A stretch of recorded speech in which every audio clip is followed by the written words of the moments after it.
All right, everyone, buckle up because today we're going deep on something with some serious global implications. Yeah, this is a big one. We're talking about JD Vance. Senator JD Right, Vance. Senator JD Vance, of course.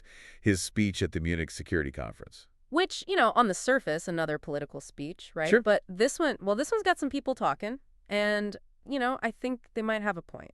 We're talking potential cracks in a foundation, like a global foundation. The Transatlantic Alliance, U.S. and Europe. Yeah, the bedrock, as they say. Exactly. Been that way for decades, right? That's World War II, yeah. So this is big. I've got some pretty surprising stats from the sources, too, and some potential ripple effects globally.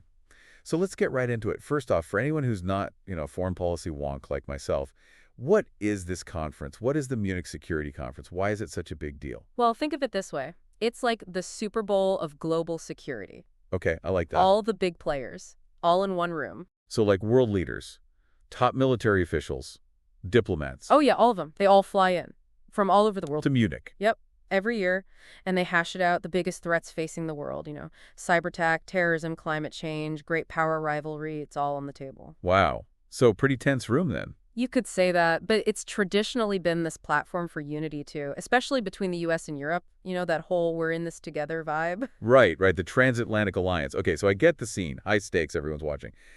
And then Senator Vance drops this bomb.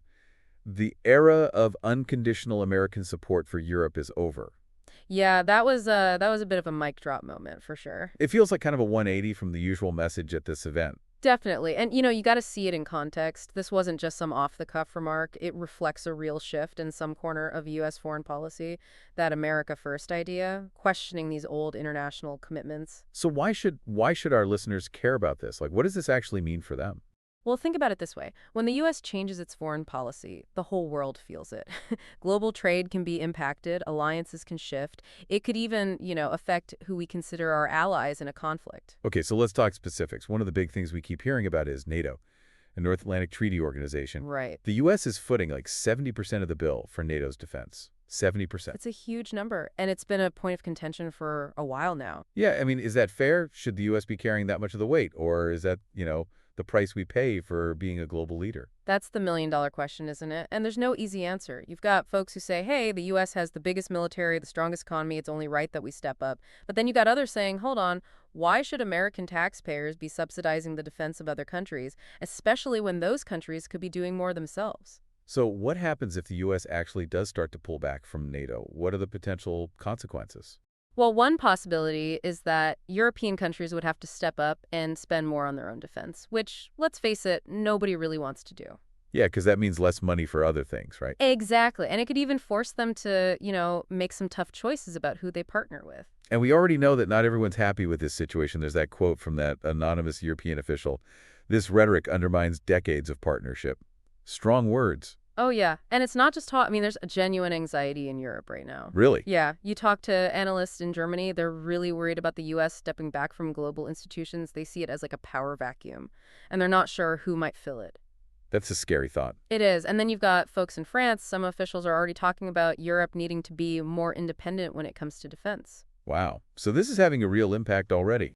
Oh, absolutely. And it's not just Europe either. I mean, everyone's watching this potential shift between the U.S. and Europe. Even in Asia, you've got experts wondering if this means America's going to start focusing more on the Indo-Pacific region. The whole global balance of power could be affected. Okay, so big picture stuff. But let's bring it back down to earth for a second. The U.S. and Europe, we do a ton of business together. A ton, yeah. Like $1.1 trillion in trade every year. That's not chunk change. Nope. That affects people's jobs, the price of goods, everything. Absolutely. So how could Vance's stance on Europe affect that? Like, what are we talking about here? Well, let's say things get frosty, diplomatically. Okay. You could see tariffs, trade negotiations could stall, and European countries might even start looking for ways to be less reliant on the U.S. economically. Like, imagine them having to choose between U.S. and Chinese technology. Ooh, that's a tough one. Exactly. It could get really messy really fast. And public opinion seems to be shifting, too. We saw a poll that said 58% of Europeans now see the U.S. as an unreliable partner.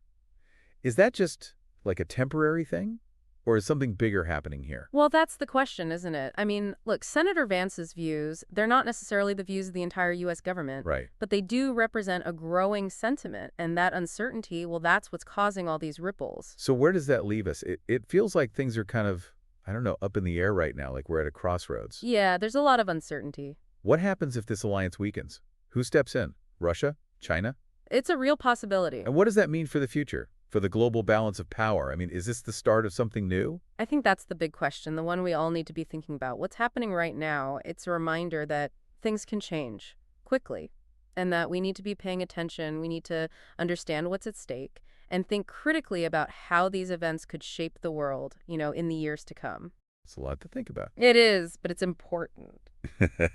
Well, on that note, that's our deep dive for today. Thanks for listening, everyone. And keep those thinking caps on. Stay curious. We'll see you next time. See you then.